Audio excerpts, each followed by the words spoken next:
back to my channel. I hate long intros, so we're going to get right into it. So today I have these two panels that I threw together on my 48-pin knitting machine. This one here is a scrap yarn panel, and the other one is just this random kind of beige color.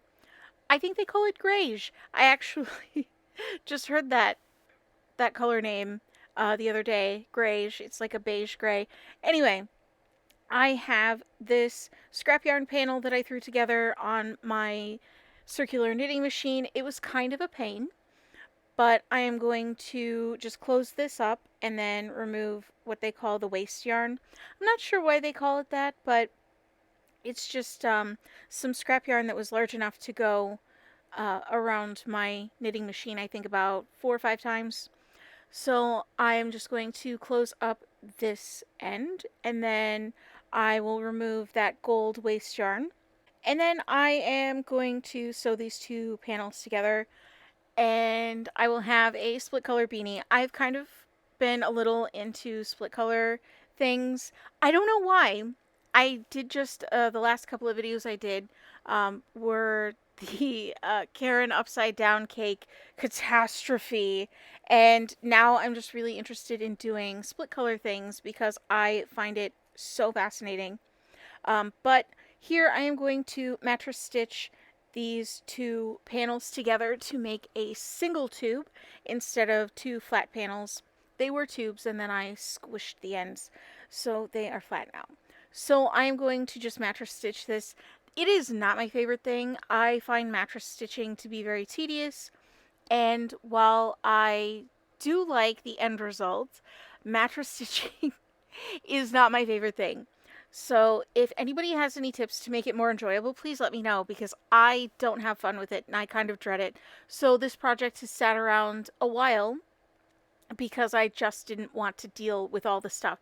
Even though I really thought the random scrappy chaotic thing and then the gray beige other side was kind of interesting, sort of like, I guess, a chaotic and then, I guess, practical. Or boring. It could be boring. I actually like this grayish color. I don't know why. I typically wear things that are both chaotic and whimsical and then also everyday. So I think this hat is really, really fun. So I am just going to finish mattress stitching all of this together. I had a little struggle when I was, I guess, designing or coming up with the whole plan for this hat. I wasn't sure if I wanted to do an X closure or if I wanted to do like a cinched closure and add a pom-pom or do something else. That's kind of been, I guess that's been my thing lately. I have really liked doing the X closure beanies. I think that it is a really interesting way to close hats instead of a cinched look, because then you end up with like this I guess like wavy look, and I kind of like the neatly folded sort of look that this ends up with. It does end up a little square, so it is not exactly round like you would get with the cinched tops. That would be more roundy, but this one ends up a little square, so sometimes you do end up with like a squared look on the end, which I think for slouchy hats just gives it a really interesting look, and it's a little bit different.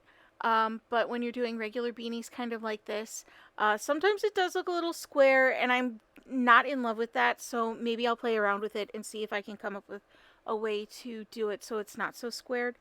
I don't think it's like super, super noticeable unless, like now, I have pointed it out. So I don't think the average person is going to look at it and go, your hat's kind of square. But I noticed it, and it bugs me just a little bit, so I might play around with that later and see if I can get it to be a little roundier. That's not a word, I don't think. Who knows? It's early while I'm recording this, so excuse my silliness. I'm going to finish mattress stitching this, and then I get to the fun part where I can close this hat up. I think this hat is really, really fun. I did show it to my brother-in-law, Gary, who I've talked about on my channel a little bit. Gary is my favorite brother. I think he's really funny. And he did tell me that this one isn't it. he wasn't doing it in a mean way. He just didn't like it, and he isn't. He's not going to just, oh, it's great, it's fine, it's good. He did tell me that, you know, he likes a lot of my work, but this one isn't it. So that's okay.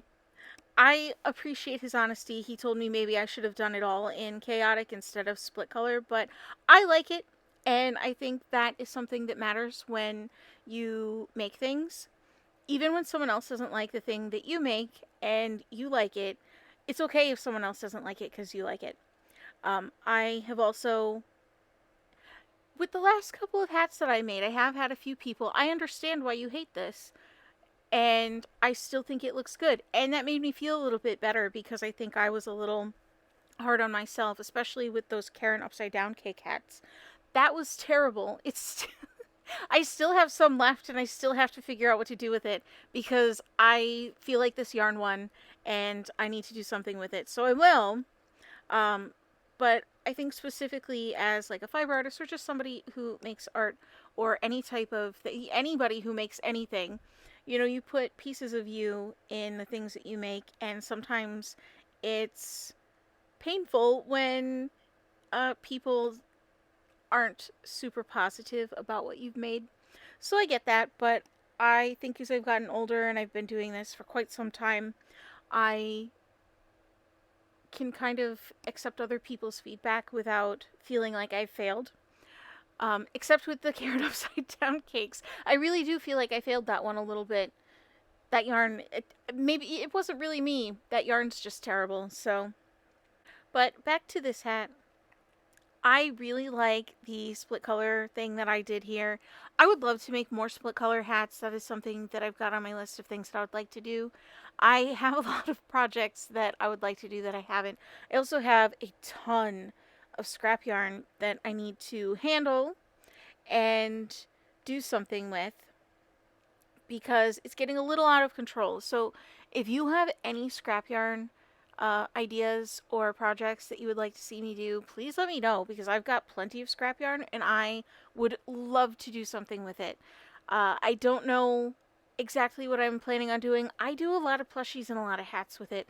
I have wanted to make a scrap yarn cardigan because I think it would look really, really interesting, and I know exactly the person I would make this cardigan for.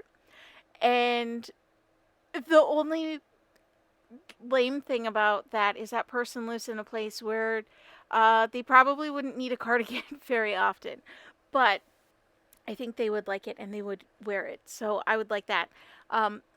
The problem with some scrap yarn is it takes forever to put together, especially when you have smaller pieces like I do. Some of my scrap yarn pieces are like 7 or 8 inches long, which is fine for smaller projects, but then you have breaks in your yarn constantly, and that's kind of annoying. Specifically when you're making a wearable, you don't want the knots to show. When you're making plushies, you just tuck them into the middle. I think I've talked about that before when I made my niece a scrap spider. I think that was a project, or maybe it was a scrappy cat. I don't remember exactly which project because she has both, and she loves both of them, which I am really, really happy about. Um, so, yeah, I've got some plans in, you know, that I would like to do for the future. Let me know about all of the scrap yarn projects that I could do, and I will add them to my list. My list is getting kind of long. I need to crochet more. Um, but, yeah. Now I'm done sewing all of this together, and here's where it's a little roundy, but it's still kind of, I still feel like it's a little bit squared at the top, so I'm going to play around with that and see if there's anything that I can do. But this hat does have like a fold over brim, and you can wear it as a slouchy hat, so I really like that about both of those options because it doesn't have to be one thing. Here are some photos that I took of this hat. I really like how this turned out. I like that it's kind of chaotic and sort of normal on the other side. I think it's really cute. So that is what I made. This will be in my Etsy shop if anybody is interested. And that is it for this video. Thank you so much for watching. Thank you for listening to me ramble about random things in fiber arts. I really appreciate you being here. Don't forget to give this a like if you liked it. Don't forget to subscribe if you'd like to see more. Hit the bell button to be notified when I upload next. And I will see you in the next video. Bye!